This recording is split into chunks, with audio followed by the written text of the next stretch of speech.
share your screen.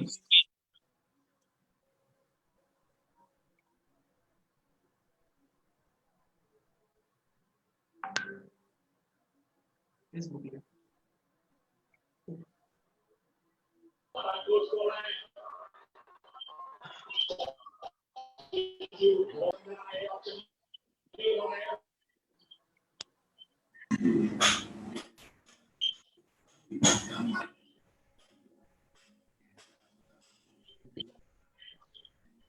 I request all the participants to mute your audio and video. Please don't present or share your screen. Please, all the participants, mute your video and audio.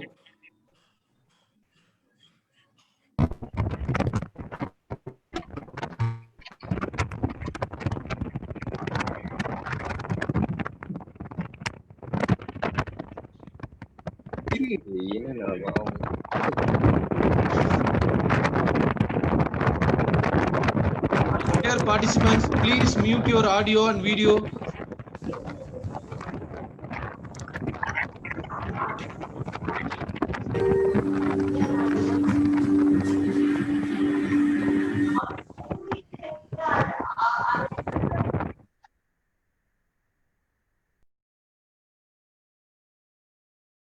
Dear participant, please mute your audio and video.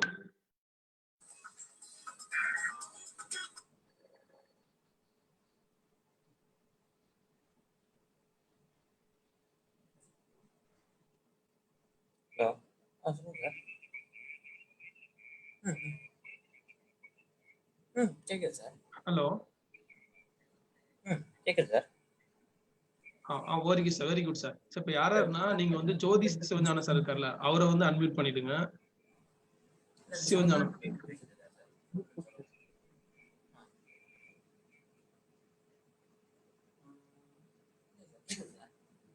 நீங்க ஒரு வாட்டி இல்ல ஒண்ணும் இல்ல ஒரு வாட்டி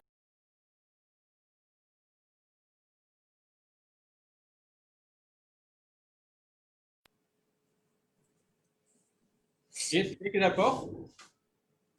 சரவணன் கேக்குதா? Sir கேக்குது சார், ஒரு நிமிஷம் சார், அந்த அன்மியூட் பண்ணிட்டு வந்துடுறேன் sir participant. 2 minutes sir. Okay.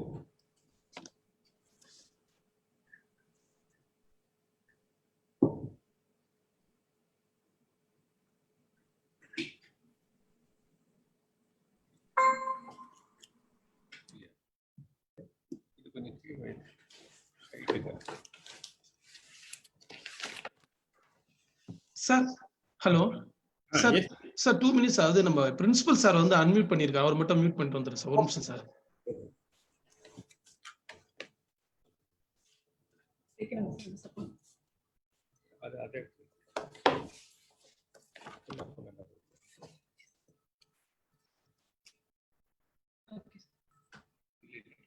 Sir height கீழே வந்து ஃபுல்லாக எடுத்துருக்கு, எல்லாத்தையுமே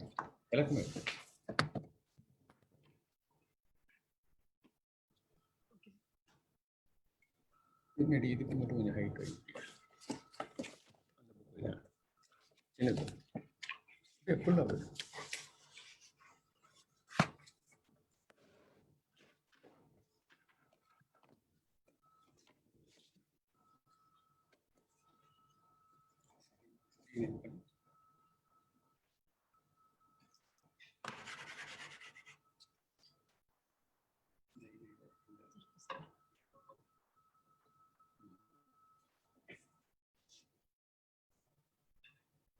அவங்க மியூட் பண்ணிட்டாங்க. சரி சார், அன்மியூட் பண்ணிட்டாங்க சார். Hello sir. கேக்குதுங்களா சார்? Good morning sir. நல்லா இருக்கேன் sir. Thank you sir. Sir start பண்ணலாமா சார்? ஸ்டார்ட் பண்ணலாம். Start. Okay sir. Good morning to all. I hope all of you are healthy and safe.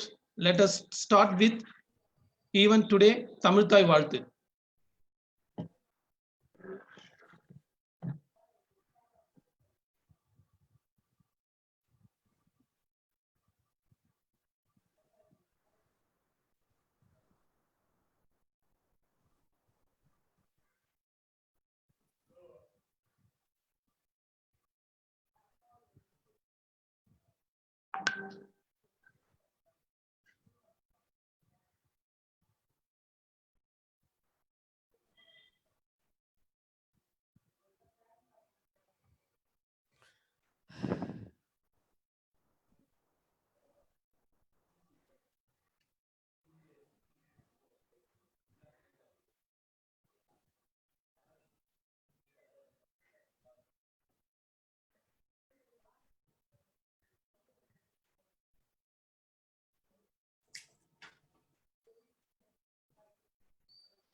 Sound கேக்குது. எனக்கு கேட்கல. Sir எனக்கும் கேட்கல, ஒரு நிமிஷம் சார். சரி பண்ணுங்க.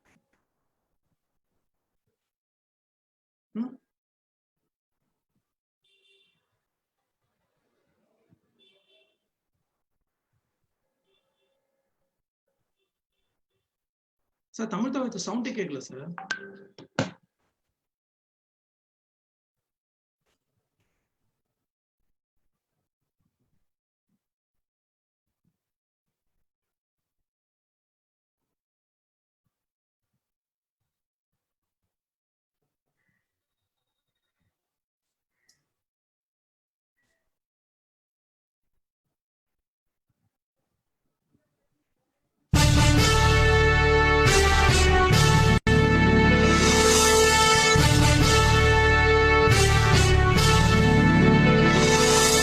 நீராறும் கடலுடுத்த நிலமடந்தை கெழிலொழுகும்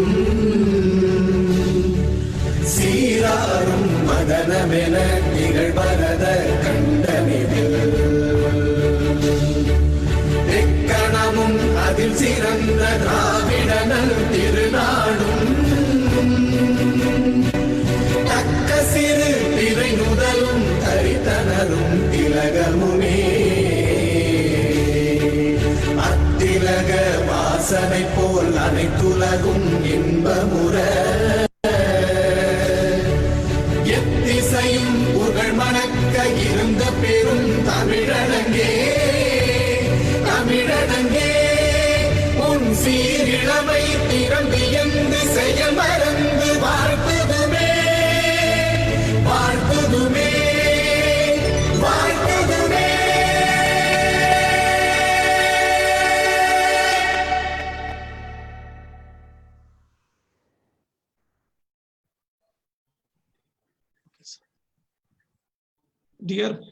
Dear participants, please adhere to the following instructions. Turn off the audio and video in your device during the entire sessions. Avoid self-introductions and greetings in the chat box while presentation is going on. Use the chat box only for posting question to the resource persons. Feedback link will be posted in the chat box towards end of the meetings. I request all the participants to cooperate with us and make use of these wonderful sections. Now I invite Dr. N. Pioneer Sir, Principal and Head, Postgraduate and Research Department of Economics, Pachapas College for Men, Kanchipuram, to deliver welcome speech address and introduce the resource person to the participants. Thank you, Saranam. Good morning to all. I am Dr. N. Paliraj, Associate Professor and Head of the Department of Economics, and also Principal in Charge, Pachapas College for Men, Kanchipuram. And today we have convened this webinar on behalf of PG and Research Department of Economics, Pachapas College for Men, Kanchipuram. And I thank all the staff members of our department for having extended their support to organize this webinar. My friend, Dr. A. Nandagopal, and this organizing secretary, Mr. A. Saravanan, and Dr. V. Raja, and Dr. R. Periyasamy, and Dr. R. Muthuraman.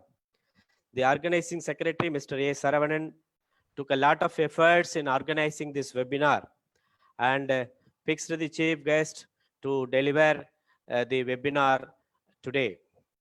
And first of all, I would like to welcome our chief guest for this webinar, Dr. K. Jyoti Sivanjanam Sir, Professor and Head Department of Economics, University of Madras, Chennai, for having accepted our invitation to deliver the special address on impact of COVID-19.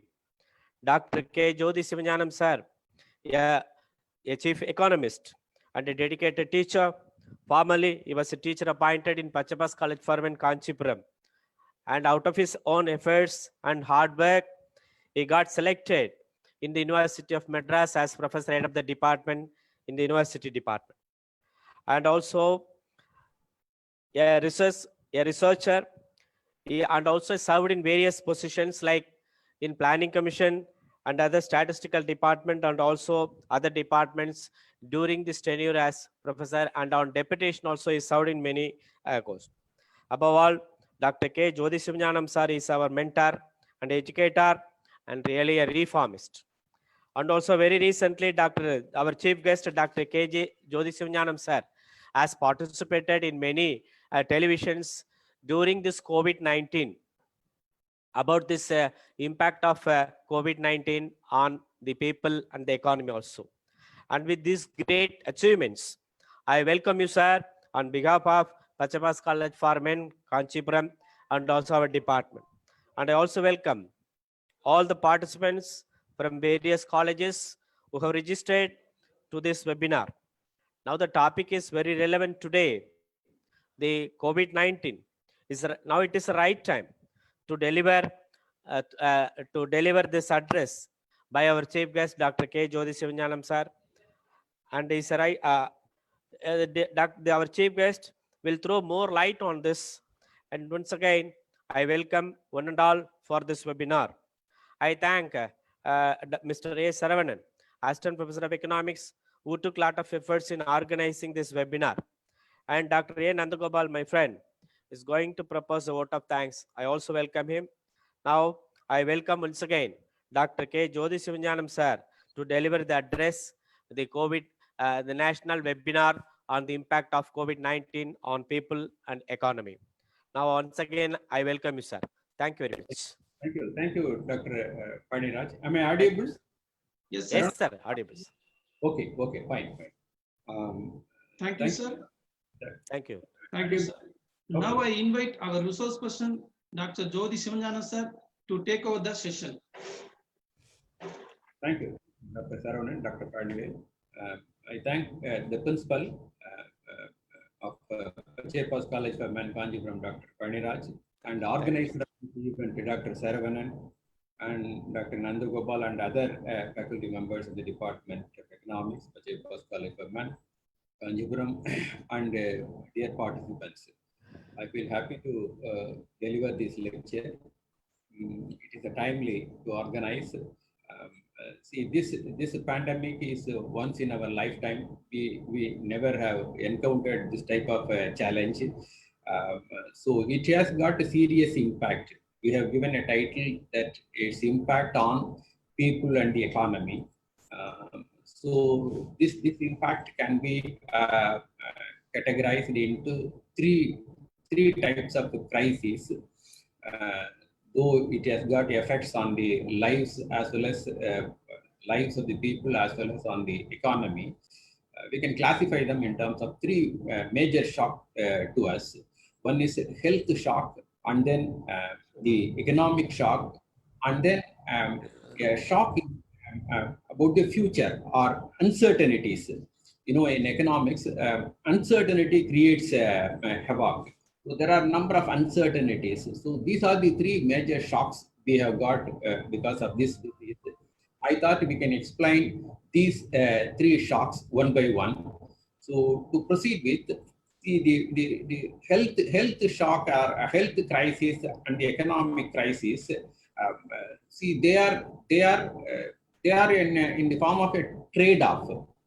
The direct impact of this pandemic in terms of health and lives lost is one shock, and the indirect impact on the economy by our measures to contain the disease, by social distancing, by imposing lockdown. So these measures which are meant to contain the disease has indirectly created an impact on the economy. So the direct impact on the health and lives of the people on the one hand, and the indirect impact on the economy due to our containment measures or directly due to lockdown. See, these two are the major crises or major shocks, immediate shocks, and they are in a trade-off. See, both are cost, but the trade-off between them is like this. Less of one means, suppose if you want to contain the diseases, you have to impose a lockdown. So you have to accept that cost. Or if you don't impose lockdown, suppose if you wanted to save the economy and don't impose a lockdown, the cost in terms of the lives lost will be very high. So see, less of one means more of the other. So this is the trade-off between these two crises. For instance, see the cost of lockdown. See, I can tell you the cost of lockdown per day is roughly worked out to be 37,808 crores. And we have got 5 phases. All the 5 phases put together comes to about 65 days. So the entire 65 days, we have lost about 25 lakhs of crores in terms of income lost, in terms of GDP lost. If you work out the cost of the lives and the jobs, income lost because of this disease, because of the lockdown, the calculation may be even higher. So every day we lose 37,000 crore or 38,000 crore in terms of income lost. On top of that, there are other losses in terms of jobs, income lost, lives lost. That is the cost of the lockdown. If you don't do this, we will lose the, we will allow the pandemic to erupt uncontrollably. So that will have its own cost. So this is the trade-off we are. So understanding this trade-off is most critical for arriving policy measures. Let me explain this trade-off in terms of a small graph. Can you, Priya, for in the screen, the graph? Can you see the thing? Share.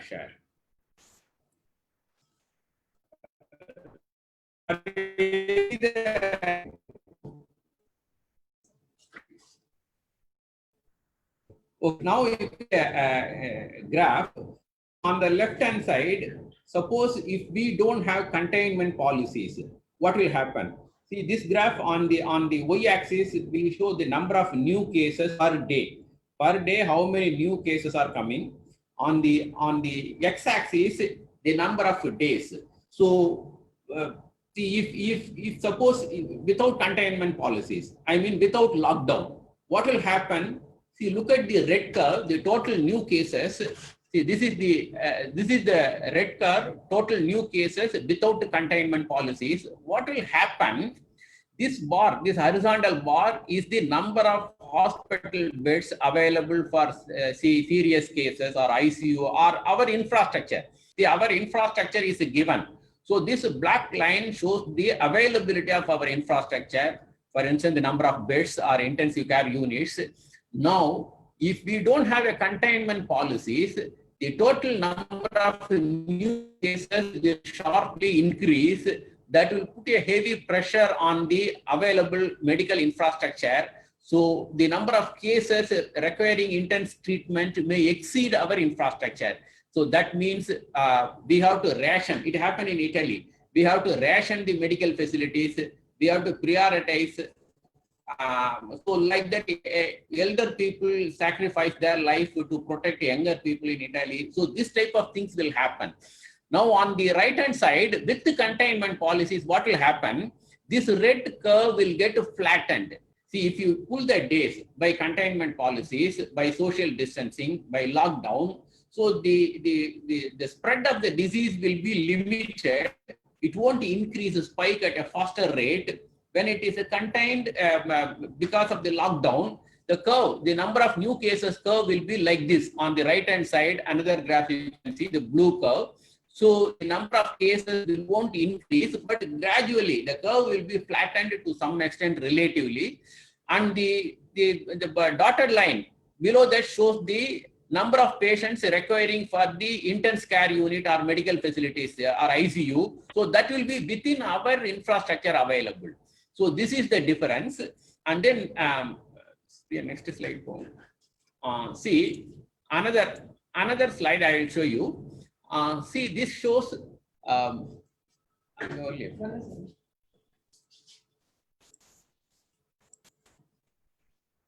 just a minute.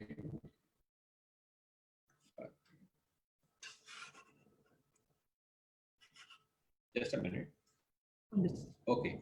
See, you can see the trade-off. See the containment policy and the recession curve. Both the curves are shown in the same thing. See, one is flattening, another one is steep. See, this red line, as I showed in the earlier slide, new cases without containment policies, new cases with the containment policies. The earlier slide, both the curves without containment policies, with the containment policies, both are shown here. Now the respective curves for recession or economic impact is shown on the bottom. Suppose if you have recession without containment policies. See, if you don't have a containment policies, this is the recession. This red line is the recession, but the cases will increase. Because you are not having any containment policies, your economic effect will be relatively lesser when you don't have the containment policies. But when you have announced the containment policies lockdown, your economic recessions will be a bit deeper, but the cases will come down. So this is the trade-off. Whether you wanted to contain the disease or manage the economy, protect the economy. So based on these two trade-offs we have taken. So the issue is we have announced whatever it may be the trade-off is the economic approach. See, this choice between managing the disease and lockdown or containment policies has got a cost on both sides. So we should strike a right balance in achieving the maximum results on both or in reducing the cost of the both.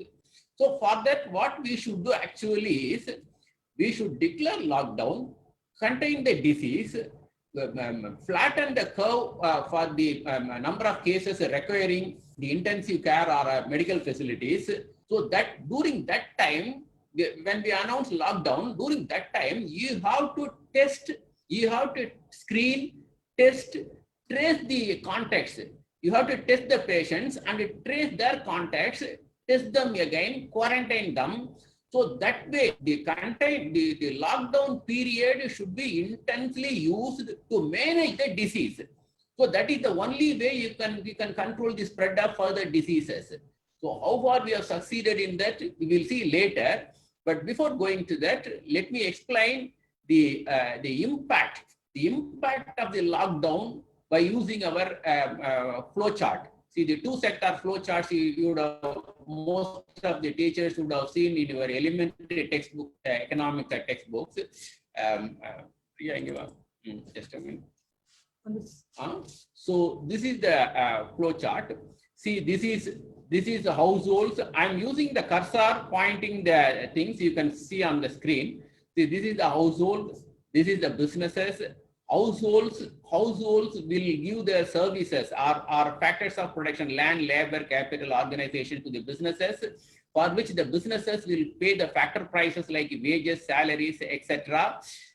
Similarly, using those income, the households will spend the money to buy the goods and services produced by the businesses or firms. So this is one sectoral flow. Like that other flow, they have businesses through their profit will make investment, and that investment will be channeled through household savings as well as through financial sector. It will go investment in businesses, and we will also make export and import for which payments are made. That is our contact with the rest of the world. So the whole thing is explained in the flow chart. Now, because of the lockdown, the red mark indicates wherever we have closed the channel, closed the flow. We have curtailed the flow. See, for instance, the payments for imports, we wouldn't make any imports.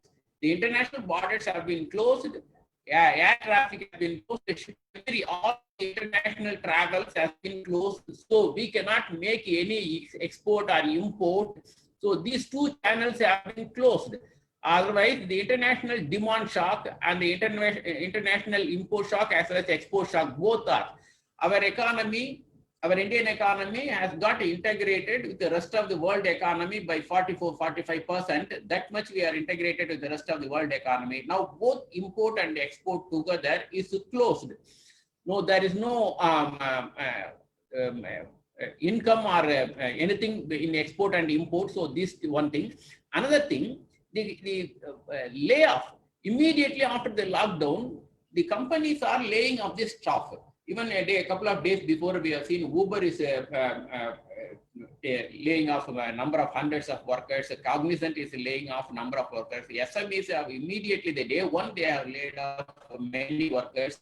So these layoff or terminations, loss of jobs will cut the income, wages and salaries for these people. So that will have its effect on their spending, consumer spending. So demand will cut down and businesses will be closed. And when the businesses close down, their consumption, their demand, their payment of taxes to the government will get stalled, will be stopped. And similarly, if they lose, if they could not survive this COVID, they may go bankrupt. Many businesses are in such stages. Similarly, when consumer spendings are controlled or contained, the government will not get taxes. So government taxes will get reduced. Though still it is there, the government won't get maximum tax as in the normal days. So these are all the effects by Baldwin book. I have given in the reference this book. Actually, KPMG one firm has compiled this chart. I am using it here. So another way of sorry. Show me. Yeah, video. Just a minute. Video.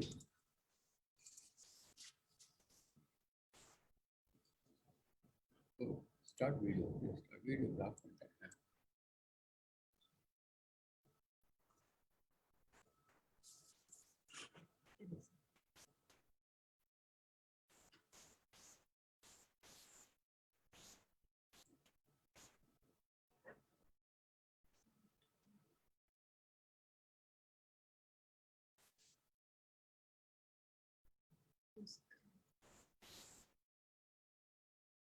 Share.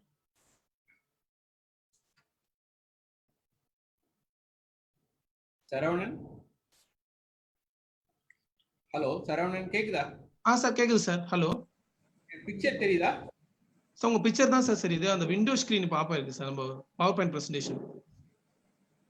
Okay, fine. Okay then. See, that is one way of explaining the impact of the economy. Impact on the economy because of the COVID. See, another way is we can see the aggregate demand function. Y is equal to C plus I plus G and the trade X minus M net export. So that also, in terms of that also I can explain. See, for instance, as I shown, the Y is equal to C plus I plus G plus X minus M.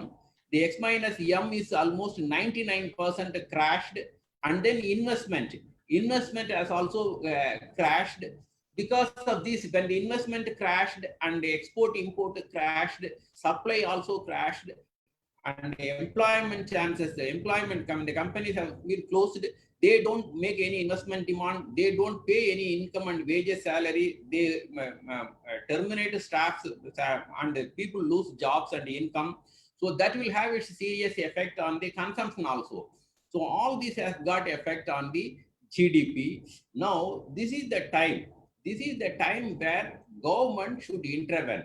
Everybody is telling this is the time when government should intervene. And in your basic public finance textbooks, you would have seen the role of government. What is the role of government? Government has to intervene when the markets fail. So this is an occasion where market has failed literally. So government normally has got a couple of functions, allocation function, distribution function, stabilization function.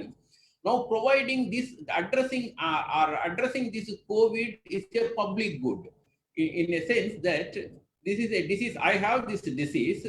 If government don't address it, I have the risk of spreading the disease to everyone. So public good is at risk, at stake. So that is the justification for the government to intervene, and the market may not address this. You would have seen that private hospitals initially closed. They did not even allow anyone inside with the fever symptoms. Many hospitals did not allow. So government treated all of them in government hospitals, GHS, and all those things we have witnessed. So this is the occasion where government should intervene and address it, because public good is at stake. And this is what we call allocation function or provision of public goods. And then there is also a distribution function in this situation. Many people have lost jobs and income and rendered homeless, destitute. So the day one migrants would not manage themselves. They started walking to their homes by hundreds and thousands of kilometers, daring the temperature, very hot temperature of our country. So this is where government should come forward to protect them by direct cash transfer and by protecting their salary or jobs. So all those things we will discuss in the later. And in addition, stabilization function. Whenever the economy goes ups and downs seriously, sharply, it is the responsibility of the government, particularly the union government, to stabilize the economy by bringing appropriate fiscal policies as well as monetary policies to protect and revive the economy. So these are all the role of government. So this situation, this COVID and its effects on the lives of people and the economy needs to be addressed squarely by the government. Now, what the government has done? See, the day one, government has announced the lockdown in March 24. Prime Minister has announced the lockdown. After 2 days, the finance minister gave a fiscal package, relief package consisting 1,70,000 crore. That is the first package. And later, when consolidating it, she claimed it is 1.92 lakh crore. Okay, let us keep it as it is. And then RBI has made announcement, 2 series of announcement, monetary policy announcement. And the finance minister government claimed that the effect of that monetary measure is 8.8 lakh crore. That much credit has been created. She taken that into her account. And then subsequently, after I think 45 days or 50 days, she started announcing the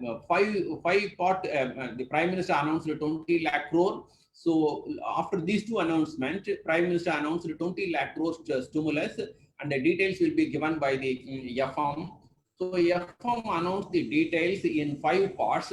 The first part, she announced 5.94 lakh crore package. The second part, she announced 3.10 lakh crore. In the third part, she announced 1.5 lakh crore. And then part 4 and 5, she announced 48,100 crore. Together, the first measure 1.92 lakh crore, and the RBI measures, they claim that it is 8 lakh crore, and her measures, she claims the remaining. Together, the Prime Minister said it is a 20 lakh crore, whereas she got a tally of 20.97 lakh crore, or roughly 21 lakh crore. Now, the problem with this is, see, most of these announcements are, see, for instance, the first part, she announced 3 lakh crore emergency working capital for small and medium enterprises. Now, this is a loan. The banks should give this loan. Only when the banks gave the loan, this will get materialized. This is not a fiscal stimulus. The Prime Minister declared that they will come out with a 20 lakh crore fiscal stimulus, whereas all these 21 lakh crore, a substantial amount, RBI announcement and her announcement is consisting of loans, a substantial amount of loans. Whatever the fiscal measures, people have separated the fiscal measures, and all the agencies, many agencies, for instance, Goldman Sachs, Bank of America, Fish, Kotak, SBI, National Institute of Public Finance and Policy, Barclays Bank, Nomura, Edelweiss. So they all have come out with an estimation of actual fiscal measures from this 21 lakh crore package of the finance minister, which is minimum their estimate is 0.75% and maximum 1.3%. So it is roughly about 1% or less than 1%. So everybody has agreed, because all these are monetary measures. Now, RBI itself has announced monetary measures. So the responsibility of the finance ministry is to come out with the fiscal measures. That means they should spend money, public money should be spent. The reason is, as I have shown already, the demand, Y is equal to C plus I plus G plus net export. See, all the three engines, the export or import engine, consumption, and then investment, all these three expenditures have collapsed because of the lockdown. So there is no demand. So the only way the demand can come is from the government expenditure. So this is the time where government should spend money in terms of its fiscal measures. But all these agencies I have mentioned have shown that the fiscal measure of this package or the expenditure commitment of this package is just about 1%. Even the National Institute of Public Finance and Policy has declared that it is 1.1%. N.R. Bhanumurthy and others have made an estimation. It is 1.1%. Now, the another question, is a billion-dollar question is whether this 1.1% is on top of the budget allocation or budget expenditure, or can be managed within the budget. So that also she has not explained. For instance, whenever we say budget, budget means revenue and expenditure. In Parliament, when you make budget, you have to show the revenue budget as well as the expenditure budget. Here, the finance minister, people actually asked, the reporters have asked in the meeting, what is the fiscal implication? She said she will tell you, explain that later, but she didn't explain. So all that she has promised is what she could spend, which is 21 lakh, of which a substantial amount is only monetary measures. That has not happened. I will come to that little bit. So the fiscal measures have been reduced to 1% of the GDP. Now, even that, whether it is on top of the budget or whether that will be adjusted within the budget, that she has not explained. And she has not also shown the revenue. What is the source of the revenue? A budget will be credible. A commitment, a promise for fiscal stimulus will be credible when you show the source of the revenue. For instance, this year our budget is 30.42 lakh crore. Last year, we couldn't spend as per the budget estimate. Number of estimates given in the budgets are not happening in reality on ground. For instance, the tax revenue last year, we have lost, as per the budget estimate, we have lost about 5 lakh crore. This year, this fiscal, given the epidemic, it may be more than that. The initial estimate says that we may lose 6 lakh crore, but it may be more than that when the days progress. So when you lose 5 lakh crore, you cannot spend the money. So you have to borrow more. So similarly, now this 30.42 lakh budget is, how far it is relevant, we don't know. So whether this 1% of the GDP expenditure will be made on top of the budget estimate, or it can be adjusted in the budget estimate. So that she has not explained. That this announcement will be credible provided you should show the revenue source, that she has not done. And the monetary measures has not been materialized over a long period. See, ever since the present governor, Shaktikan Das, has taken charge, he has reduced the repo rate, the rate at which RBI lends money to the banks. That has been reduced by 300 basic points. Whereas the reverse repo rate, the rate at which banks lend to the RBI, that also reduced to some 250 points. In spite of that, RBI is doing this, assuming that the lower interest will encourage the banks to borrow from it, and the lower reverse repo will discourage them to deposit money in the RBI, and they can use that money to lend to consumers and investors, so that the economy will be revived and the money circulation will get increased. That has not happened. All along, that has not happened.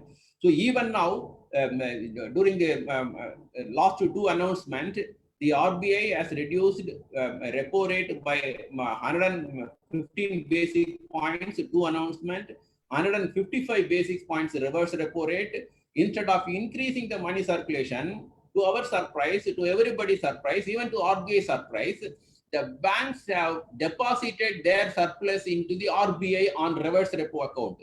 See, before they make the announcement, they have been depositing around 1 lakh crore. When they made the first announcement, it was about 3 lakh crore on the reverse repo account. When they made the second announcement, it became 8.5 lakh crore. In addition to the 8.5 lakh crore which banks have deposited in the RBI reverse repo account, the banks on their demand deposits are having about 7.5 lakh crore or 8 lakh crore. So around 15 lakh crore surplus is kept idle either in the bank's account or the RBI accounts in spite of such a drastic cut in the repo rate and as well as the reverse repo rate.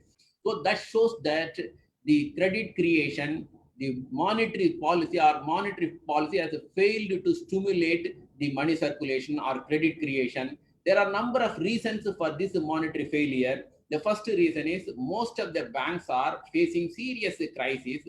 When you reduce the deposits rate, credit benchmark rates, they have to reduce the deposits rates also. When they reduce the deposits rates, the savings coming to the banks are coming down, and they are facing number of risks. Already they are facing NPA problem, number of huge NPA problem, around 12% of NPA is there, and the NPA is increasing all along.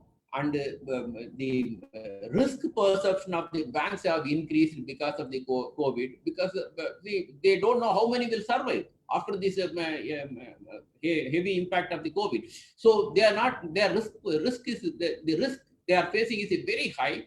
So they don't want to lend money, and they wanted to protect the capital, so they are depositing it. So the monetary policy is a total failure in the economy. And in spite of that, this 21 lakh crore has got a substantial part of only credit creation or monetary components, which has already miserably failed, and the fiscal component is limited. Even that too, whether it will get materialized on top of as an addition to the budget or not is not made clear. Though medias, these rating agencies, banks have come out with, including NIPFP, National Institute of Public Finance and Policy, they have come out with this number 1%. It is not 10% as promised by the Prime Minister. It is only 1%, just 1%. Even that too, whether it's addition to budget or not, many doesn't know. So the Finance Minister has not defended her numbers. Even now, the Finance Minister has not defended the number. So that is a surprise. If it is 21 lakh crore, she should come for defense. And another thing, fiscal stimulus. See, let me explain what is a fiscal stimulus. It is not a stimulus given this situation. Normally, when the economy is going in cycle ups and down, we talk in terms of stimulus, stimulating investment, stimulating consumption, and stimulating demand from the ordinary people by giving them direct cash transfers. All those things are when the economy goes in cycle ups and down. This is the time where it is not stimulus. Economists are telling it is a relief. People, millions have lost jobs. Roughly, they say about 12 crore people have lost jobs. So 90% of our workforce is in informal sector. So they are so vulnerable. We have understood, we have seen right in front of us, we have seen how far they are so vulnerable. The day one, they could not withstand. We have given them 4 hours. So their vulnerability has got exposed. They started walking to save them. And many people are interpreting, the governments are telling, we didn't ask them to walk out, walk the home. We asked them to stay in the state. We asked the state government to take care of them. All those things, all judgments have been passed on them. And Abhijit Banerjee, the Nobel laureate, commented on this. Don't judge them. Don't judge these poor people. Don't judge these migrants. Suppose if we were in their position, we would have done the same thing.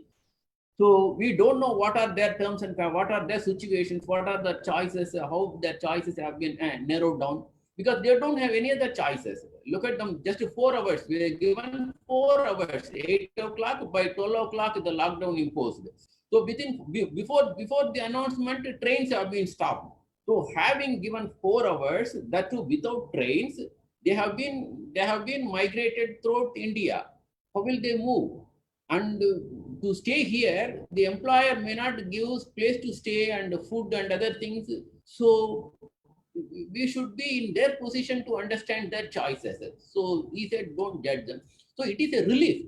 So many have been telling it is a relief, it is not a stimulus.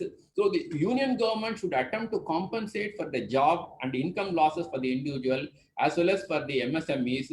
due to lockdown to flatten the epidemic curve. And to that extent, fiscal measures remain focused on relief. There is a hope for recovery. Now, the finance minister replied to all this criticism is finance minister said that the fact is money into people's hands. I am reading her statement verbatim. The fact is money into people's hands can be in several forms. And what we have done is to give it through that route of creation of demand. So we are looking at a way where there are so many different ripple effects, multiplier effects, which will trigger the economy. So she's telling, I am giving stimulus to the businesses or for credit creations. So that way businesses will make more investment, create more jobs, and create more demand. More jobs mean more income and more demand. See, that will happen, if at all, if it happens, that will happen in the near future. Right now, people have lost jobs. Millions have lost jobs. Millions don't have food. So this is the problem right now. So what will happen to future is different. So right now we need to address the problem. So for that the government should give direct cash transfers. Everybody is telling, economists, political analysts, Nobel laureates, all sorts of economists, even the neoliberal economists like Swaminathan Anklesh Iyer, editor of Economic Times, he is telling that to spend money and address this human problem. It is not an economic crisis, it is a humanitarian, health and humanitarian crisis. That's how it should be seen. But the way in which the government is handling, particularly the union government is handling from day one, is as if it's a law and order problem. The people are not allowed, even doctors are not allowed to move from borders, one border to another border. So it is a humanitarian and a health crisis. And to address this, to revive the economy at a later period, we have to give direct cash, direct food to the affected people. For that, the FM reply is this. The idea of the packages was to empower the beneficiaries and not offer entitlements, a key philosophy of the Narendra Modi government. I think the last day or third day of the fiscal announcement, she made this statement. So what she is telling is the idea of the package, the idea of the entire package is not to give any entitlement, not to give any direct transfers. It is to empower the people. You know, the chief economist also explained this in a simple term. Entitlement sense concept you may know very well. He has explained it, to put it very simple. There is no free lunch. There is no free lunch. That is his statement, exact statement. So what they mean is, we will empower you. That means you have to stand on your own. We will not do indulge in distribution. We will not give direct cash transfers. See, this is a crisis. This is a crisis, and people lost jobs because of the lockdown. See, these people don't demand direct transfers in a normal day. Because of the announcement, because of the lockdown, that too because of the unprepared lockdown, you are not given time. Even Bangladesh, many countries have given a week time, 3 days to maximum 7 days, they have given time so that people were able to settle down, move, and businesses were able to close down. Shops, malls were able to exhaust their stocks, clear their stocks.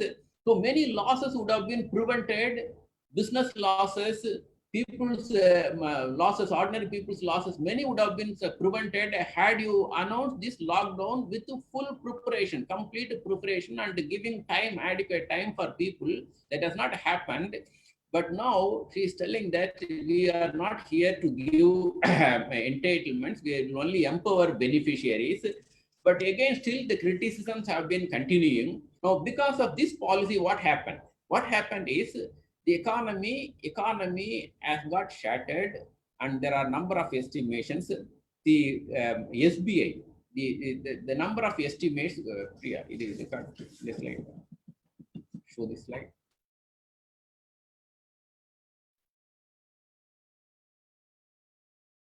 Just a minute.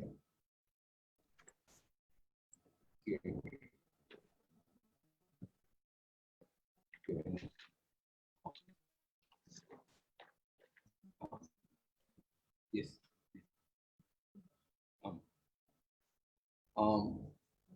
See, can you see the slide? Yes, sir. No, another slide, just a minute. Okay. See, see, first thing about the economy. See, so far we have discussed the health crisis, the trade-off between health crisis and the economic crisis. Now, how the health crisis has affected the economy, we will discuss. See, on the left hand side, you can see the economy has been coming down all along. It is not because of the COVID. On the left hand side, I have shown the quarters from Q1 of the 19, from 7162, 56, 56, 51, 4.7. Yesterday it has announced 3.1. Is the fourth quarter of 20. I mean last quarter of 20, from January, February, March, the last quarter. In that quarter, we have only 6 days of the COVID. March 24, the lockdown is announced. From 25 onwards, so March 25 means just 6 days we had. With that 6 day, so that 6 day would not have influenced the 90 days. The fourth quarter has got 91 days, of which the lockdown period is only 6 days, but the growth rate is 3.1%. That means there is already a declining trend. We have announced, see, continuous trend that continues with 3.1. Maybe the 6 days effect may be negligible. So the fourth quarter result is the result of outcome of the earlier economic policy, pre-COVID economic policies. So the pre-COVID economy is in continuous downward. On top of the downward, we have announced lockdown. So hereafter, what will happen? See, this is the forecast. On right side bottom, there is a forecast. Now it turned out to be the real 3.1. Many forecasts have shown after 4.7 of the Q3, the Q4 is 3.1. So the slide is continuing even before the COVID, but for those 6 days. Now, after this is the estimate. On the right side, I have shown the number of estimates made by different agencies, IMF, Barclays, Moody's, S&P, Fitch, Goldman Sachs, UBS. On the black number is before the stimulus. This is the estimate they have made before the finance minister stimulus, 5.8, ranging from 5.8 to minus 0.4, our growth rate for the current year, I mean 2021. That will have full effect of the COVID. So before the finance minister announcement, they have made these estimations. And now after the announcement of the stimulus, see, there is a sharp decline in their estimation. They have revised their estimation to the extent of 5 to 10%. In nominal terms, 10% they have revised. So look at the minus UBS, minus 5.8%. Now all the rating agencies are telling the economy for the current year will contract. It means we will always, our economy will move forward. Now we are going backward. Our GDP last year is roughly about 200 lakh crore. Now when we are going backward means it may be 190 lakh crore next year, I mean current year. So this is because of the lack of stimulus. So they assume that the government will come forward with a fabulous stimulus that will revive the economy, because all the engines have failed. Consumption, investment, export and import, all the engines have been failed, and we have closed it. We have closed it. You cannot trigger supply. All her measurement, all her announcement, monetary announcement is to encourage, stimulate supply. Supply is not the problem. We have announced lockdown. We have closed the factory. When we declared withdrawal of the lockdown, they will start opening. When they start opening, they will produce only when there is a demand. Because of the lockdown, demand has collapsed. Now, when the demand has got collapsed, they may not produce. When there is no demand, they will not, even if you withdraw the lockdown, lift the lockdown, they may not produce. So that is the challenge where the government stimulus, government reliefs come forward to stimulate the economy. But the FM stimulus has miserably failed. Monetary policy already failed. Now fiscal policy, the government don't want to bring out with any serious fiscal policies. So that ought to fail. And that's what these numbers shows. These numbers shows that negative growth rate. And now, see, No. This is another estimation. Yes, yeah. In the-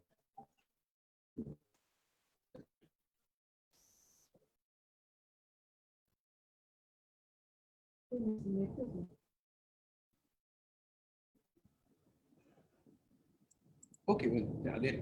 Okay, okay, let it see. Now, listen.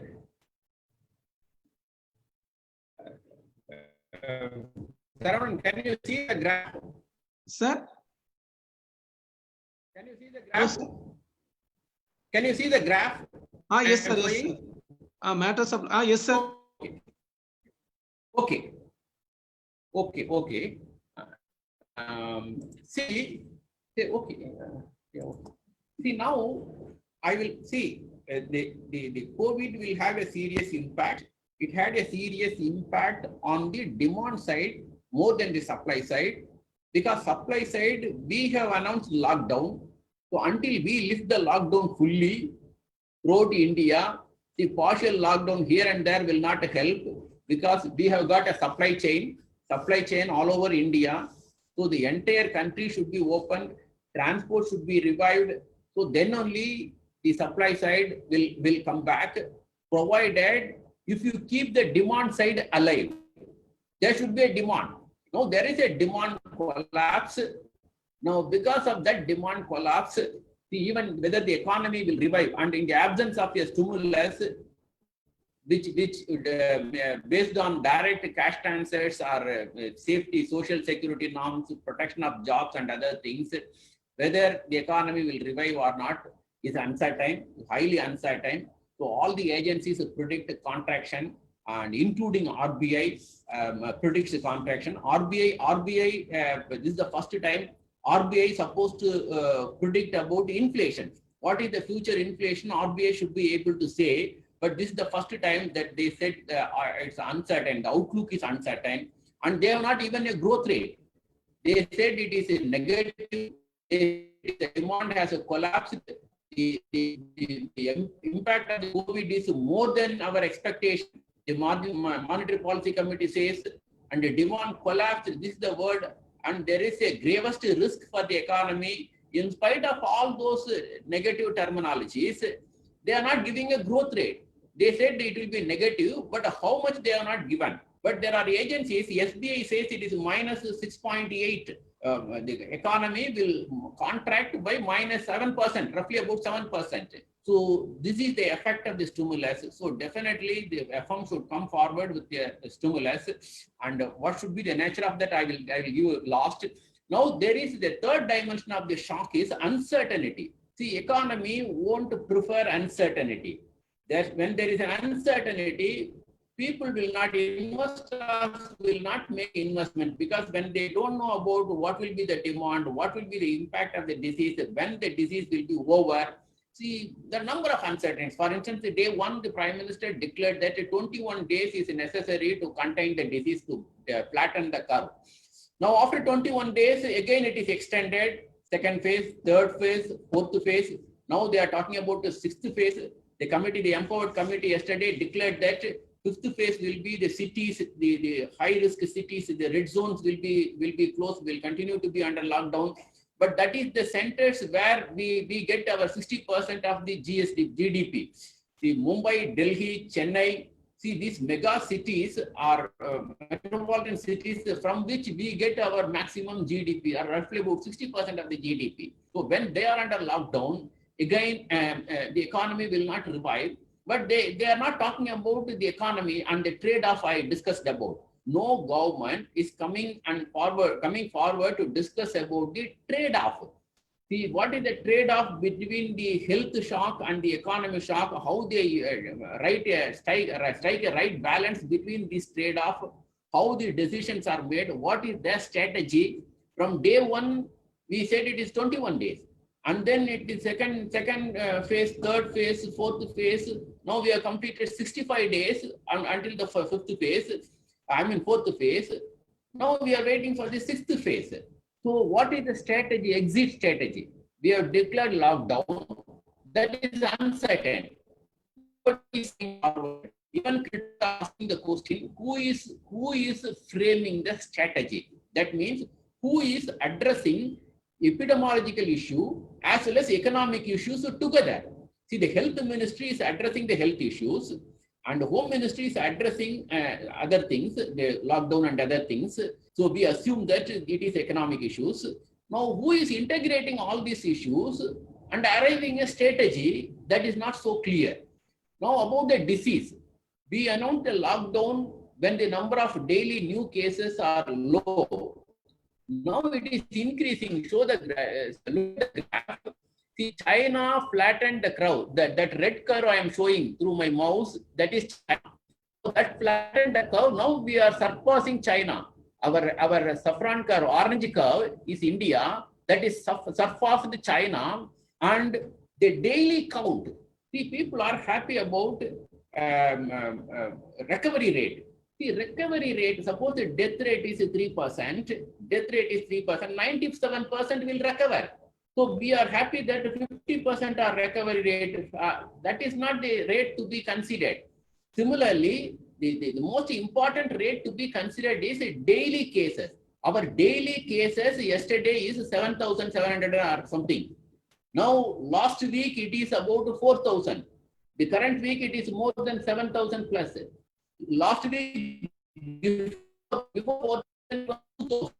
So from 2,000, it has increased to 4,000. Now it is 7,700. So this is what called exponential. So the rate of daily cases, and India is second largest in the rate of new cases and the rate of the compounded. See, this is the thing. The rate of new cases, India next to Brazil, we are the highest. So that is alarming. At this rate, you are relaxing the lockdown. So all these things shows that 65 days of lockdown is not disease. What we should have supposed to do by using the lockdown period is screen, test, trace, isolate. This is the strategy they have been declared. This is the only strategy. Lockdown, social distancing, and then screen everybody, test them, trace the contacts, isolate them, treat them. This they have not done enough. So that shows you increasing, mounting number of new cases. Now all this creates uncertainty. All this creates uncertainty. See. Yeah. Okay. So these are all the massive uncertainties. When there are so many uncertainties,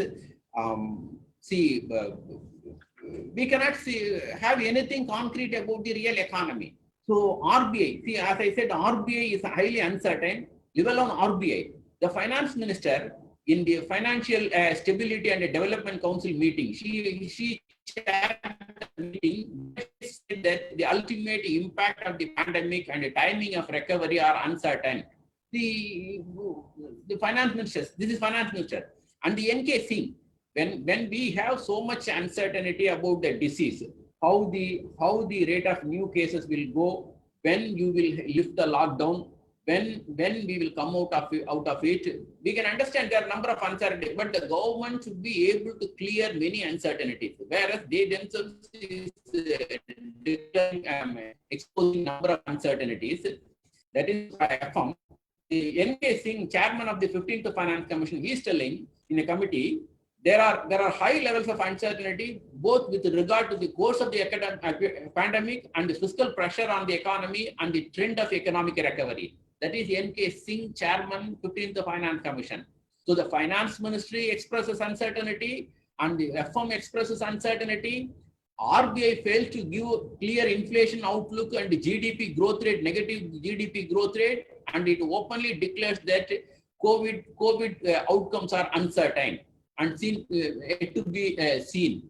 So these uncertainties is yet another shock. This is where government should intervene, and they should have managed all these uncertainties by giving us a concrete fiscal stimulus. Now the justification for the fiscal stimulus again, see, it is the only economic medicine for a medical shock. Let me read Richard Baldwin's statement. Recently, said, I have given those references written by him. The basic principle should be keep the lights on, keep the economy alive, keep the demand alive. The COVID-19 crisis was sparked by a medical shock that will dissipate. It does not seem to be an especially deadly pandemic. So although many will die and each death is a tragedy, it is not like the plague where the workforce will be reduced significantly on a permanent basis. The key is to reduce the accumulation of economic scar tissue, reduce the number of unnecessary personal and corporate bankruptcies, make sure people have money to keep spending even if they are not working.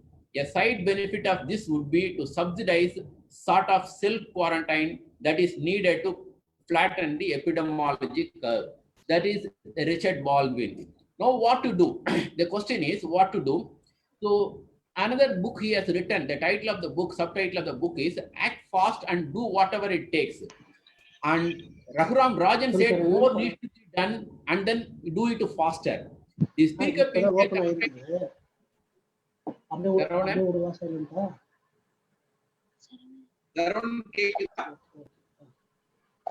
Sir, yes, sir. Sir, audible, sir. Yes, sir, audible, sir. Okay. See, all are giving a similar suggestions. The Speak Up India campaign made by Congress is telling provide initial aid of rupees 10,000 for the poor and then rupees 7,500 per month for the next 6 months. Cash transfers to the poor, and then raise the number of days of work to 200 under MNRE. So these are all the suggestions pouring right from professional economists, Nobel laureates, Indian economists, and politicians, oppositions. So if it is done, there is a scope for the recovery. And I have also given some references in the last. Those who want to can note down these references, or I will give it to Saravanan. Show this screen.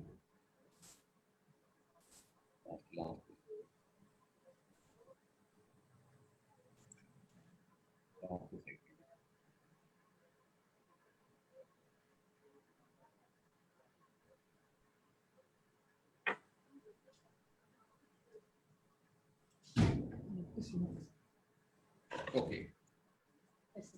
Tarun, are the participants able to see the references for further reading? Yes, sir. Yes, sir. Yes. See, the last one is public finance by Musgrave, double Musgrave. There you can see the role of government, which I discussed. And then these things are the first things are about the economics of COVID and the policy responses. So these materials will give you, all of them are free materials. So you can get it from Google. Or if you don't get it, I will send it if you want.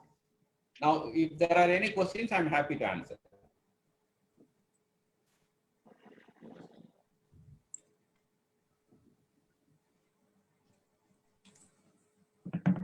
Hello, sir. Yes. Sir, முடிஞ்சிச்சுங்களா sir? முடிஞ்சிச்சுப்பா. Okay, sir.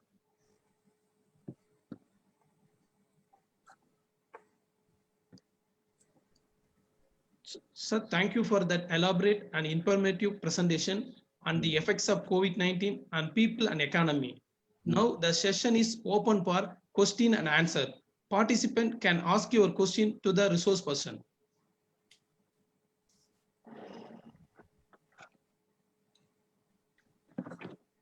Good morning, sir. This is Joshua here. Yes. I'm the Chief Operating Officer of Tati. Just a small, for my first question to you, sir. One is, do you think the government should give a kind of a grant or loan package to all the small and medium scale enterprise?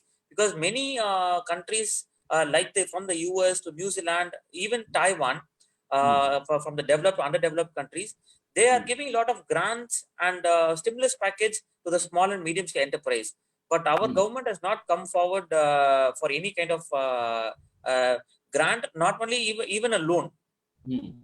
So Yes, can you share your opinion about that, sir? No, that is what exactly I explained now. See, that's what should be done. And what they have done, why they are not willing to do it, I have explained it. See, Okay, they are telling their small SMSEs, say small and medium enterprises, the problem is, immediate problem is not loan. Many will not go to the bank to get the loan. Their problem is working capital. Their problem is keeping the workers on the payroll and paying them salary without any income. See, they will not get any income, but their expenses will remain as it is. Their rent for the building machineries, salary for the workers will remain. So that is where the government should come forward. All the European countries, immediately what they have done, the Italian Prime Minister declared, I told in one of the other things, see, the Italian Prime Minister declared the day one that no one will lose their jobs due to COVID. This is the first declaration. US government said that 85%, if you keep the people in your payroll, jobs, we will compensate 85% of their salary. This is the stimulus all over Europe and direct transfers also. So they all over Europe and America, they protected consumers and small businesses by protecting these, by offering these direct measures. Whereas here we are giving loans. For that I should need a loan. I should not have already a loan. Many SMEs are already having a loan. Their problem is they could not pay interest and principal. So they will not go for a new loan and they cannot avail new loan. They are already having loan for which they could not pay the interest and the principal. And they could not keep the workers in the payroll. So for which the government should compensate, that the policy has missed. And they are defending that. We cannot do that. They are defending that. That's what they are telling. We can give, empower you by providing loan. We will not give any direct help or transfer. Even they are asking at least the interest waiver, the moratorium, at least you can waive the interest. They simply postpone the, 90 days is removed from your calendar. Now they extended it. 180 days is removed from the calendar. I asked our manager, he said, yes, sir, the days are removed, but the interest meter will be running. True. So who will use these 90 days or 180 days when the interest meter is running? No benefit for the SMEs. Thank you, sir. Thank you, sir. My second question, sir. Now, what the government has done is, based on your previous electricity bill, they have asked us to pay an advance electricity bill this time to all the small and medium scale enterprise. Sir, if you take 2 months back, most probably most of the small and medium scale enterprise would be running on a full shift, and the EB bill would have been very high. But now we are not running anything. How do you think it is a blunder and it is a grave mistake? The government is already burdening the SMEs with asking them to pay a bill which will not even recur to them. See, they have in the package, they have given number of things. This is one of the part of the thing. See, in the package, which is supposed to be a fiscal package. Fiscal package means how much you are spending, for whom you are spending, how you are spending, what is the source of the revenue. Instead, she gave loan, she gave guarantee, this type of reforms, privatization, number of variety of things she has announced in the name of fiscal packages. See, the priority get lost, the focus get lost. Even people find it difficult to count these things together into 21 lakh crore. So, variety of things, all those things, for instance, self-reliant India. 44% our economy, merchandise trade is 44%. How will you get back out of that? It is impossible. See, our economy has been integrated with the rest of the world economy by 44%. How can you be self-reliant? Will you be self-reliant without importing crude? 80% of the crude we are importing and refining that and exporting that. One of our significant export is refined petroleum products. Will you stop with that? And engineering goods, electronic goods we are importing. Will you stop importing that? Will you manufacture crude within countries? So number of minor things are given, scattered things. The focus is demand should be revived by a fiscal measure for which direct cash should be given, jobs should be protected, food should be given, travel for the migrants should be arranged. The government is evading all along these issues. Thank you. Thank you very much, sir. Thank you, sir. See, you may have a number of issues. The priority, I am bringing your attention focus to the priority.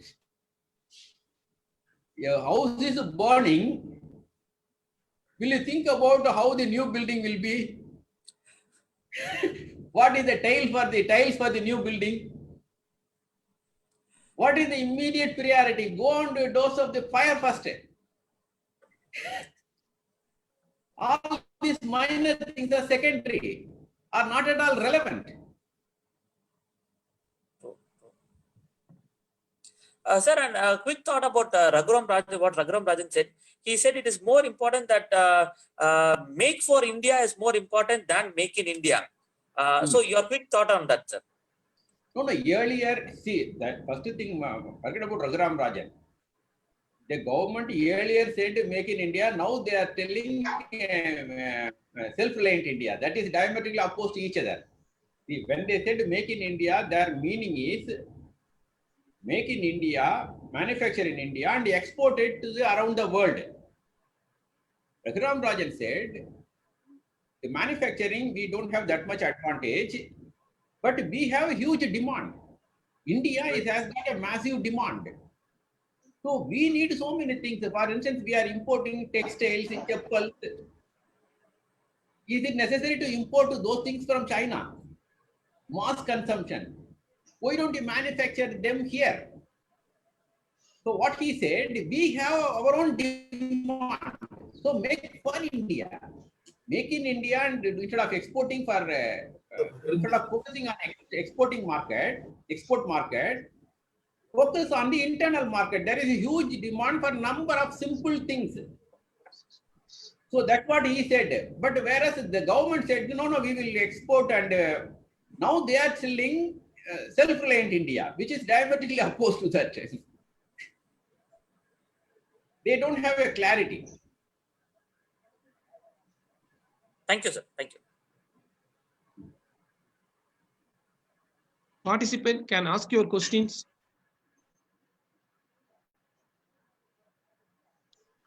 Sir, this is Varshini from Coimbatore, sir. Sir, I just want to know what is your opinion on the recent privatization decisions?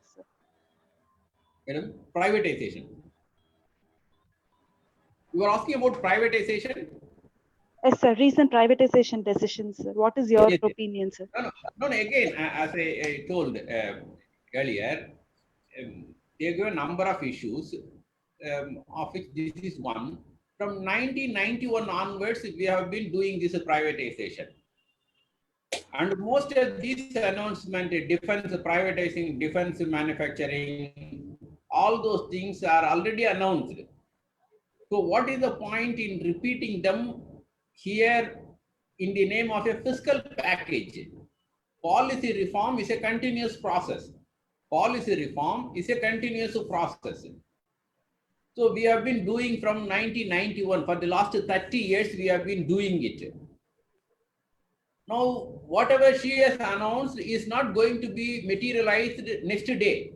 It will take another 2 years, 5 years, maybe. During the course of time, we will be doing it. But here, what is the urgency now in announcing that as a part of your fiscal package for 20 lakh crore? That don't constitute your fiscal package. We have been doing this reform continuously. It is a continuous process. Hello. Good morning, sir. Thank you, sir. Good morning, sir. Yes. Yes. This is Malarudi. This is Malarudi from Chennai, sir. By the minute. Sir, Yes. may I know what will be the impact of printing currencies? We know that this is because of this. All these problems are due to the lack of finance in the government. If they print, what will be the impact on our economy? See, that is a last resort. Even some of the many economists have been saying, we can do even to that extent. For instance, Rangarajan has said that even if it is necessary, we can go to that extent. So RBI governors are telling. But even before going into that last resort, there are many other options for the government. See, you should first option for the government revenue, for the first revenue option for the government is a taxes. Now this government, sorry to say, has failed in collecting taxes. Not this year, last 4 or 5 years.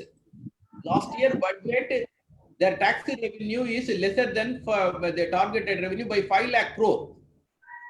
So they are, and at that level, they have given exemption for corporate 1.5 lakh crore. They have given exemption. So exemptions and concessions alone comes around 7 lakh crore. Even if you withdraw those exemptions and concessions, we can get enough tax revenue.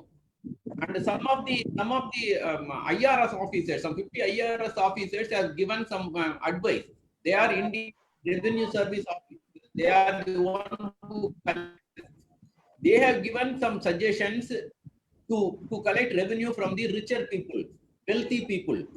But the government is not take that thing seriously. They actually taken action against them. How can you suggest this? So they are not willing to consider any option to raise the tax revenue from the well-off. Whereas they have raised the petroleum products taxes on excise taxes on petroleum product by several hundred percentages. The cost price, in terms of the cost price, the taxes on petroleum products are roughly about 270% or 300%. Nowhere in the world any product is charged with 300, 270% taxes. So these taxes are paid by ordinary people, GST and petroleum product. Recently, the government has raised the liquor taxes in all over the states. What is the logic? The liquor taxes is sin taxes. Sin taxes means this consumption of these products needs discouraged. To discourage that, government is imposing taxes. But what is happening? Whether your taxes discourage that consumption? No, it is not discouraging. So behavioral economics argues that, Senthil Mullainathan and many others, they are arguing that in the name of sin tax, actually you are punishing the ordinary consumers. Those who are standing on the liquor shops are ordinary people, and they cannot come out of that practice in spite of your heavy taxes. So you know very well that your taxes will not discourage the consumption, whereas the consumption is increasing, it is inelastic. In spite of that, you are raising the taxes. That means you are punishing their inability. Their behavior shows that they will not reduce consumption, whatever may be the price. So having known that when we impose taxes on them, we are punishing their weakness. So that is not fair. So the government, whether it is state government don't have much of options. The union government and together wanted to collect revenue only from indirect taxes. They don't want to increase the share of direct taxes. Even the richer people may be willing. Without testing, you are discouraging those proposals given by IRS officers. So the richer people may want to share the burden. They may accept the higher taxes. Why don't you test them? Why don't you float the proposals? Then comes the last option. If that failed, you can go to printing of money. That is the last resort. But you can try your tax revenue. There is so much scope. And even if you go for printing money, nothing will wrong. Every government is doing. We are all in the same boat. All the countries around the world are in the same boat. And they are all doing. You can do that. But we have other options, I am telling you. Okay, sir. Thank you, Sir. sir. Thank you. Hello, sir. This is Anil Gowda from. This is Ramakrishna from Madras Christian College. Yes. Sir, this is Anil Gowda from Central Institute of Gujarat. So you said GDP is equal to C plus I plus G plus net export. Sir, around these pillars, you have said the pillars are the crash. So, but there is another one factor is there, sir. Confidence channel for which is moving for everyone pillars to around. Sir, I am not able to hear you clearly. I am not able to hear you clearly. Okay, sir.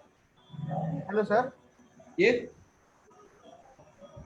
Sir, there is a confidence channel in the economy internationally. If you think internationally, and all the emerging countries, large emerging countries and developed countries, their economy system is almost collapse as compared to India, and we have excess labor supply, we have excess potential, and the world is thinking about India to invest. So because of the confidence channel, positive confidence channel to India, so we can think about the excess production, excess export, and then we get back to the to our trade balance. That means which will be blessings in disguisement. We can think it, sir. Think it about. Sorry, I am unable to get you clearly. Some disturbances are coming in between. Okay, sir. Sir, I'm thinking. I'm Can talking you- about the can confidence you channel. surrender- Confidence channel, sir. Hi, sir. Yes. Yes. Hello. Hello. Yes. Sir, this is Ramakrishnan from Madras Christian College. Yes. Please. Sir, Tamil Nadu government appointed a committee headed by Dr. C. Rangarajan. Yes. My question is, what type of economic progress will bring this committee report? The committee is appointed to find out the revenue sources, fiscal revenue sources, to increase the tax GDP ratio for the states. Now the sources of the tax revenue for the states are limited. GST, excise on petrol and liquor. So under lockdown, all the revenue sources for the state governments are exhausted. The state governments don't get much of revenue under lockdown. So only the other alternative is the union government. For instance, Tamil Nadu has got about 34% of the source of revenue are coming from the union government and other things. So that the union government is giving in a tight, in a controlled way, monthly basis. They should front load all those transfers and give it to the state government immediately. And similarly, they should give the borrowing, they should increase the borrowing limits for the states. And on top of that, they should give a special grant for managing COVID. The COVID is being managed fully by the state government. The state government is spending money for tracing, screening, treating, isolating, quarantining, for all these things, and distribution of the food, money, for all these things, social security measures, the state governments are doing without revenue, without their regular revenue. So the union government should come forward to support the state. They have better options for revenue.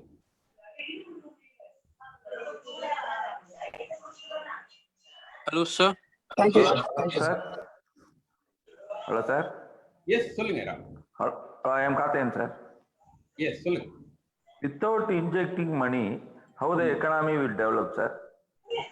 That's what I'm telling. It won't. It won't. That's what we have been asking union government to do. Yes. Our economy is now in the coma stage. Now in the coma stage, sir. How we expect the economy will improve, sir? There is a lot of MSc, MSM units are closed down. There is no employer. Migrant employees are not available. How we expect the economy will grow? No, it will not grow. That's what I have explained so far. Thank you, sir, for nice presentation, sir. Hello, sir. Yes. Sir, I'm Dr. Rajasuman. Yes, I know. I hope you are doing well, sir. Okay. Sir, the problem faced by these migrant employees definitely is going to affect the whole economy. And what kind of measures can be taken by the state government to prevent the problems faced by these migrants so that they can save the economy? State government, for instance, Tamil Nadu state government has been doing to the extent possible. They have created kitchens, they have been providing food, arranging for transport. It is you know, the spillover effects.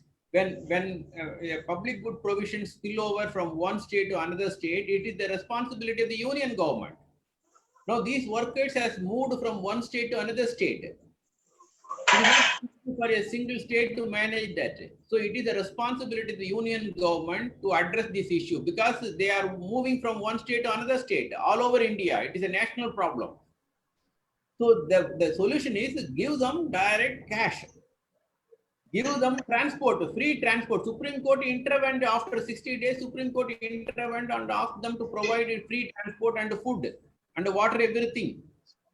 So this they should have done from day one. And it is the responsibility of the union government because they are moving from one state to another state and they are so vulnerable. So immediate relief is give them cash and give them transportation, give them food. These three are more important. Sir, actually the problems among the migrants will affect the state government actually. In the beginning, it will affect the state government. Then only it can be expanded to the union government. Rajaseman, forget about the state government. That is later. Right now, they are dying. What are you talking about? Right now, they are dying. They are walking without food. What do you worry about the state government? That is later. Means the more responsibility right now, actually there. Are they not Indian citizens?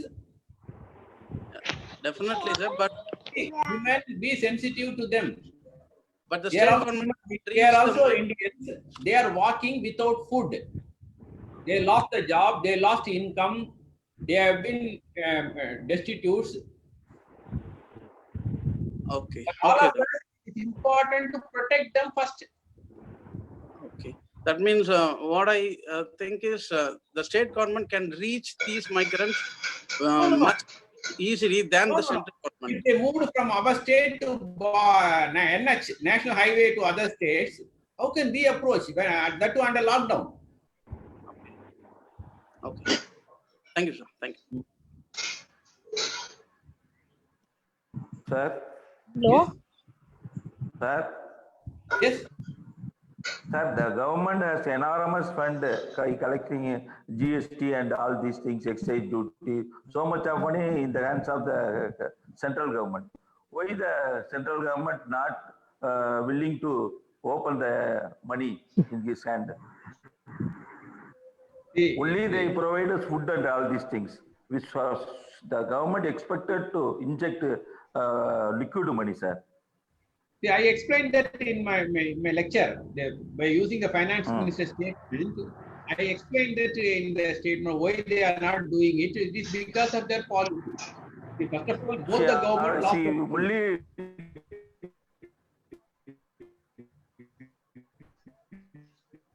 see, the audio is not clear. Next to Saravanan.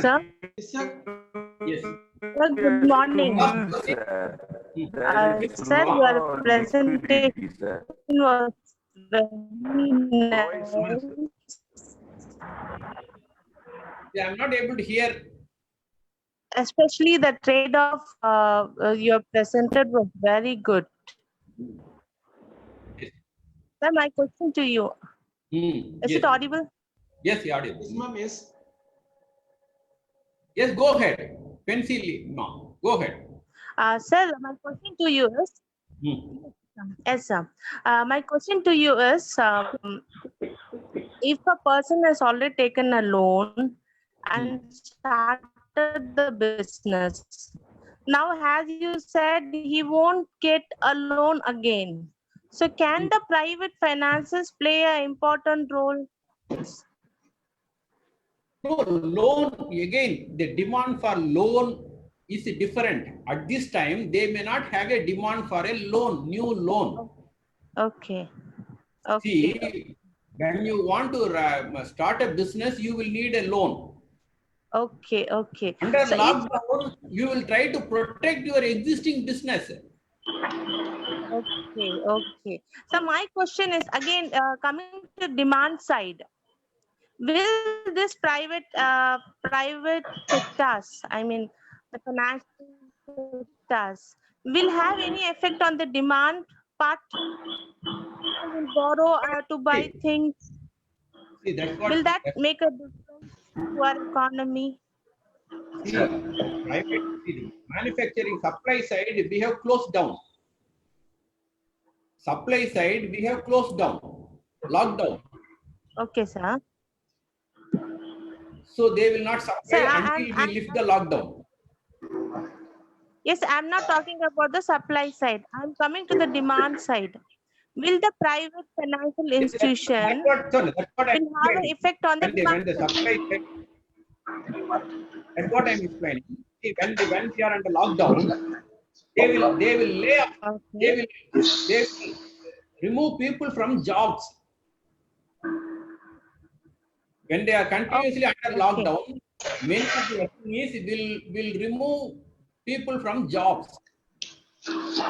Income will be lost. This 80-90% of the informal workers have lost their jobs as well as income. That will get a serious effect on the demand later. Right now, as well as later, when the companies opened after the lifting lockdown, okay, they may not be able to find a demand because of this loss of jobs and income. so yes, sir. Thank you, sir. My question is: will this private sector have effect on the demand? So the investment demand, you are asking for investment demand? Exactly. Because what I'm saying is the individual, as an individual, he'll borrow money from a private sector to meet his daily necessity. Their demand is investment demand. They make investment. That is going down all along, even before the COVID. Okay. Due to lack of demand, capacity utilization is 50% even before COVID. Okay. So Due to lack for of what? demand, their investment is going down. Sir, yes, sir. Actually, you said the financial measures have failed. Even the physical measures are failing. So at this point, what can an individual do to the economy? Anything we can do to the economy right now? No, you be safe, stay home and protect yourself. That is the best you can do. Thanks a lot, sir. That's a wonderful reply, sir. Thanks a lot, sir. Thank you, sir. If possible, help people around. Yes, sir. Yes, sir. Thank you, sir. Thank you, sir. So good morning, sir. Good morning, sir. So good morning. This is Dr. Venkat from Guru Nanak College. Can you hear me, sir? Yes, sir. Yes. As an Indian citizens, means as an Indian individual, what kind of steps need to be taken in order to overcoming of this COVID-19, sir? No, COVID-19. See, COVID, as I said, stay home, keep social distancing, wash your hands. That is on the medical side. That is medical side. Apart from that, as a economic, in the form of, I'm asking that. No, that's what a direct cash transfer should be made to the vulnerable people. And the jobs should be protected by government. Okay. Job losses should be prevented or should be avoided, or guarantee should be given for job losses. Salary protection should be given. And government should spend money to create demand. Direct cash transfer and food. All those areas, government should spend money. Okay. Thank you, sir. Thank you, sir. A nice presentation, sir. Okay, Sir, thank good you. morning. Sir, this is Vanaja. Am I audible, sir? Yes, ma'am. Sir, my question is, we know that youngsters, those who are all studying in school and colleges, they are the future developers.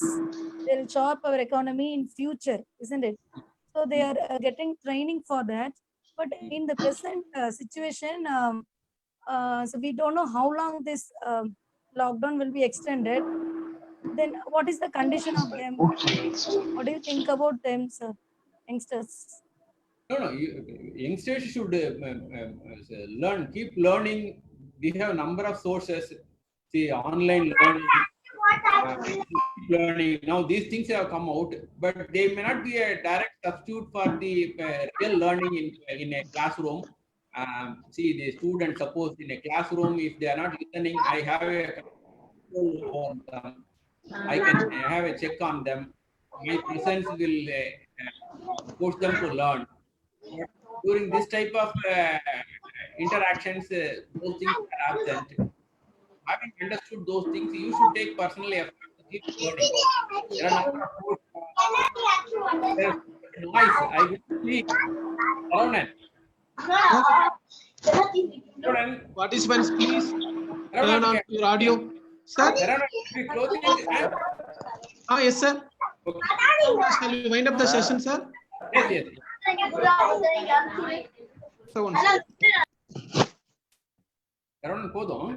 you, sir. Thank you, sir, for patiently answering all the questions asked by the participants. Thank you so much, sir.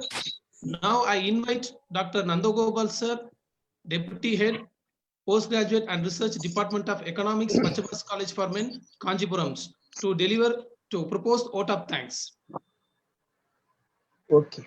Respected resource person, Dr. K. Jyoti Sivanjana sir, and respected Principal Dr. N. Palaniraj, respected Professor Saravanan, Organizing Secretary, and respected co-participants, good noon to all.